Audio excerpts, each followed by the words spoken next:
kenalin, nama saya Giseli. Saya mahasiswi dari Fakultas Teknologi Ubaya.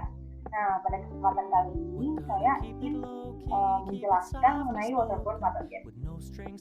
Kita mulai dari definisi terlebih dahulu. Nah, penyakit yang ditularkan melalui air yang disebabkan oleh mikroorganisme patogen yang ditransmisikan dalam air. Jadi, waterborne pathogen itu dapat menyebabkan waterborne disease.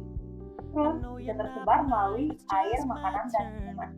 Kenapa makanan juga? Karena ketika kita ingin memasak, tentunya kita akan mencuci bahan makanan terlebih dahulu.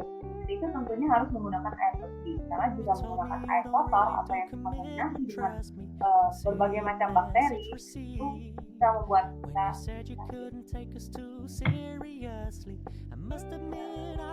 Di sini kita bisa lihat ya, anak cewek ini tuh lagi pup atau buang air besar, lalu bawah kan jatuh. Nah, tanah ini tuh kayak bisa menyerap gitu, dan akhirnya di sini nih ada anak cowok yang timba air sumur. Akhirnya lama-kelamaan kan terpengaruh, jadi air ini bakal terkontaminasi. Oleh karena itu kita harus buang air besar pada tempatnya dan buang air sumur.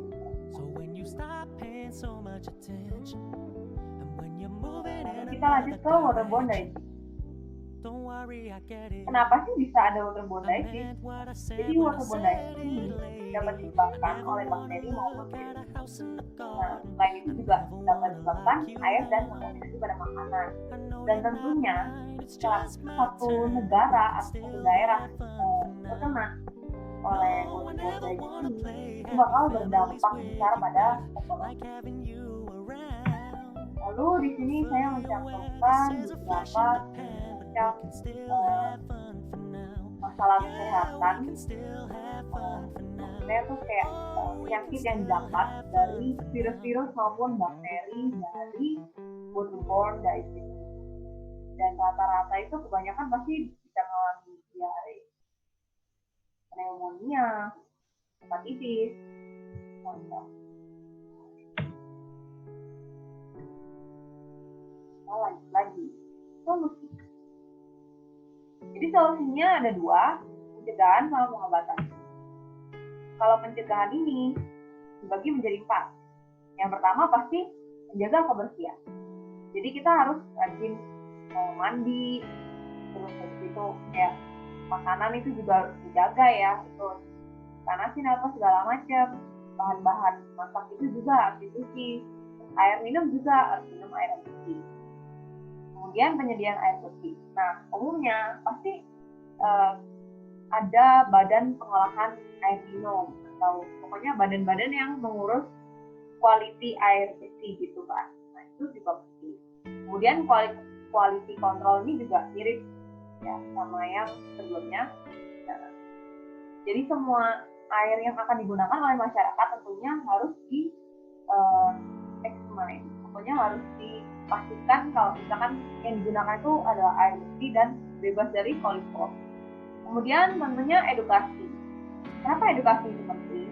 Karena tanpa edukasi kita jadinya kan kayak kurang tahu dong kalau misalkan kita tuh bisa kena sakit kalau ada bakteri, virus gitu-gitu. Dan padahal tuh sebenarnya asalkan kita menjaga kebersihan kita dapat mengurangi resiko terkena penyakit itu sangat banyak. Makanya edukasi itu penting untuk membuat orang-orang itu tahu kalau misalkan menjaga kebersihan itu sangat-sangat penting. Kemudian ada pengobatan. Jadi di sini saya mencantumkan beberapa macam simptom yang bisa nantinya diobati dengan antibiotik. Dan rata-rata kebanyakan itu pasti dengan antibiotik itu bisa ada treatment, terus ini antibiotik. Kemudian biasanya juga terapi untuk menyembuhkannya. Ini ada contoh kasus. Root and multiple disease treatment second diagnostic of silent disease. Apa yang terjadi? Jadi guys, sekitar 7 juta orang Filipina pada tahun 2015 itu terpaksa buang air besar sembarangan. Nah, 85% diantaranya itu berasal dari daerah pedesaan tanpa fasilitas toilet. Otomatis, ini menimbulkan ancaman bagi keamanan makanan dan kualitas air minum. Dalam 5 tahun terakhir, Filipina mengalami serangkaian wabah penyakit makanan dan air yang bisa diminimalisir jika peningkatan akses ke fasilitas sanitasi mendapatkan perhatian.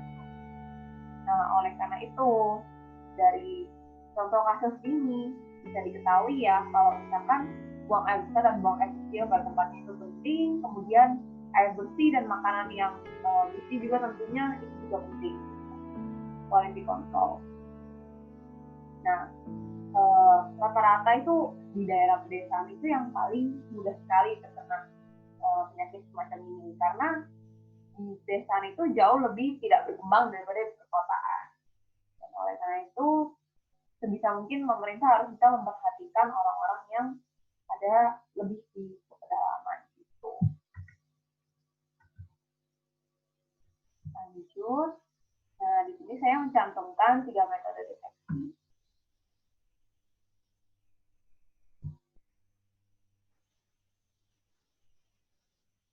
Itu saya menemukan ada video ini sangat-sangat unik menurut saya karena alatnya itu cukup kayak efektif aja gitu dan mudah sekali untuk mendeteksi waterborne disease. It's a new technology that promises to make drinking water safer for hundreds of millions around the world. Sushanta Mitra, professor of mechanical engineering at the University of Alberta, has developed a system for quickly detecting E. coli bacteria in water sources, instantly spreading the word to vast numbers of people through cell phone networks. Any water source, be it well, tap water, we take 100 ml of water, put it into our M water kit. If there's an E. coli, they will do a color change on that kit on the sensor surface. Jadi kalau misalkan nanti terdeteksi ada E. coli, maka dia akan berubah warna. Jadi yang tadi itu kan kayak ada suntik besar. Nah, suntik besar itu bakal dimasukin ke alat ini, lalu dia bakal mendeteksi kalau misalkan ada perubahan warna, berarti dia ada E. coli. And that sensor surface, we take an image with our cell phone, which has an app running, Dia bisa menggunakan HP. and then that image will get transmitted to a server, which will tell to the end user that. Jadi setelah dimonitoring pakai water kit tadi itu, ini pakai HP. HP itu nanti difoto, terus nanti kan kayak muncul image-nya gitu kan. Dari image itu dia bakal dikirimin. Jadi dia bakal kayak salur gitu lah. Jadi message untuk semuanya gitu kayak komunitas gitu. Wah, ternyata lagi ada wabah nih ini. That there is an E. coli outbreak if there is it's not safe to drink the water. Typically, Mitra and his team have successfully completed 2 field trials in small, impoverished communities just outside the city of Mumbai in India. The next step is to test it inside India's most populous city, where it could impact millions. In April, we are going in one to show that.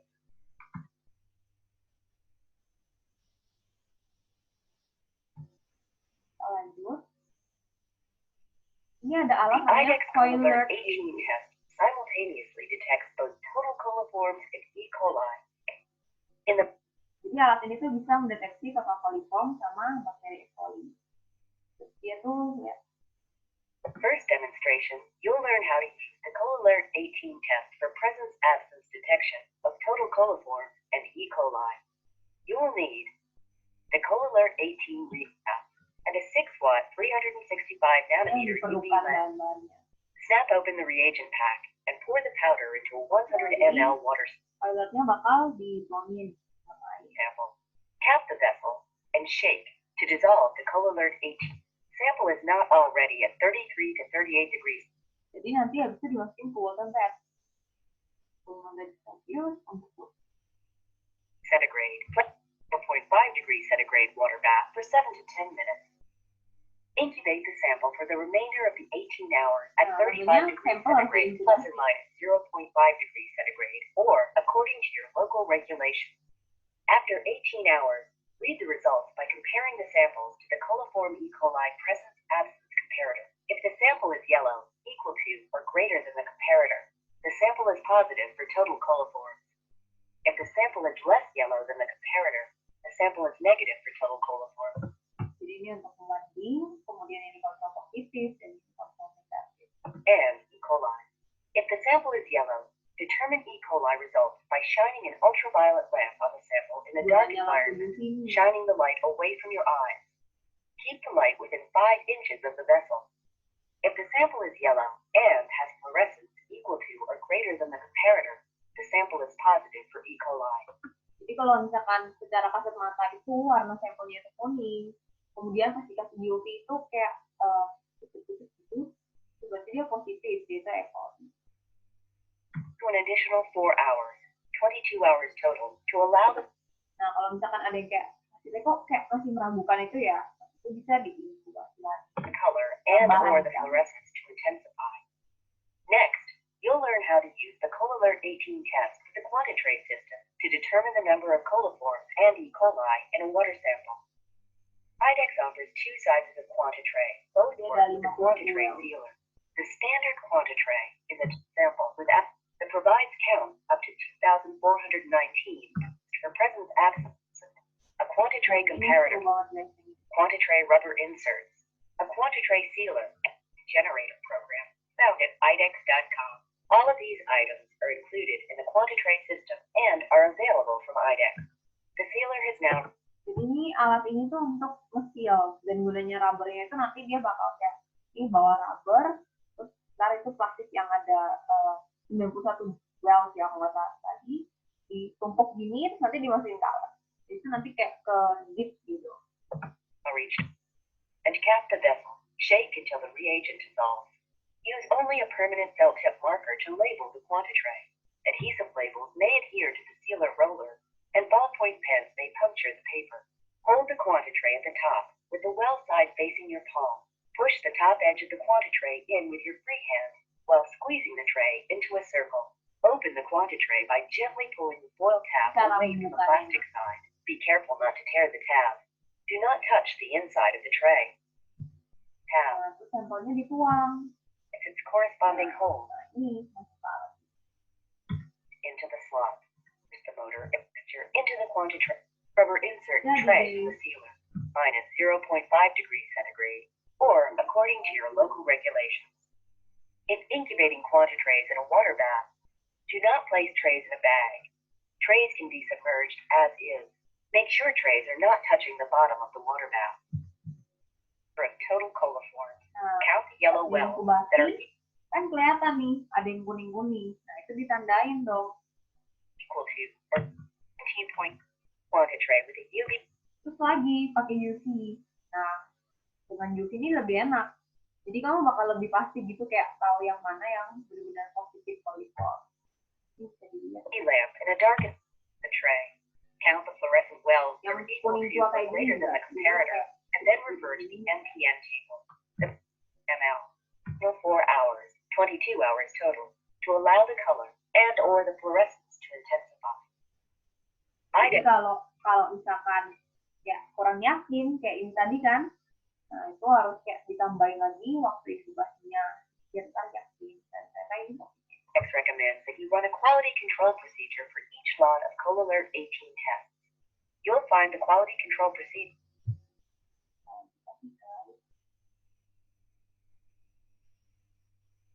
Nah, ini tuh umumnya di lab itu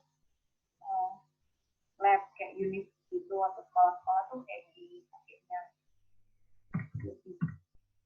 Oh, sorry. Lebih tidak mudah. Lebih itu nggak pakai alat-alat yang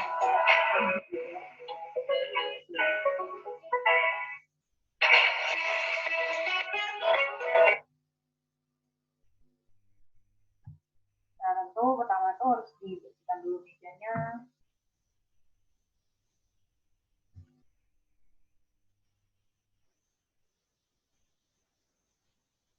Di sampel air, kemudian masukin ke media dan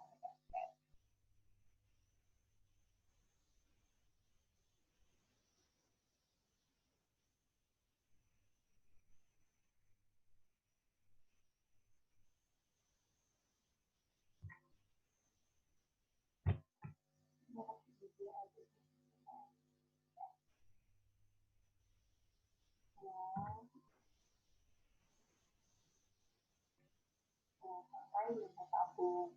Dan dia ada kayak milik.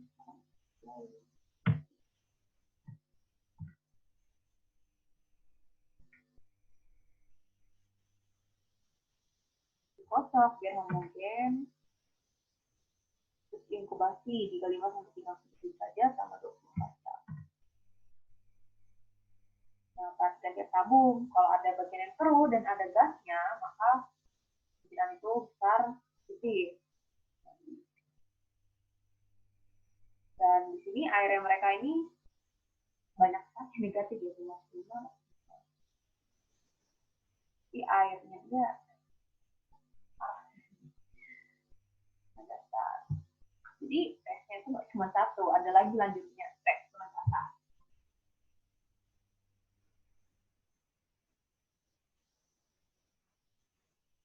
Nah, dipanasin dulu osenya.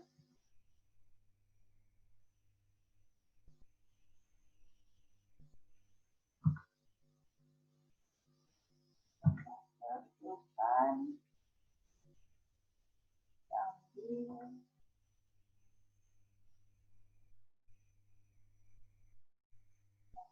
BGLD.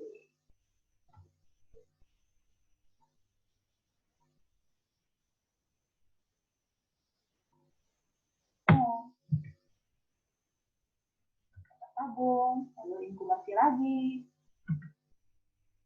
Nah, kalau misalkan keruh dan terdapat gas, jadi ya.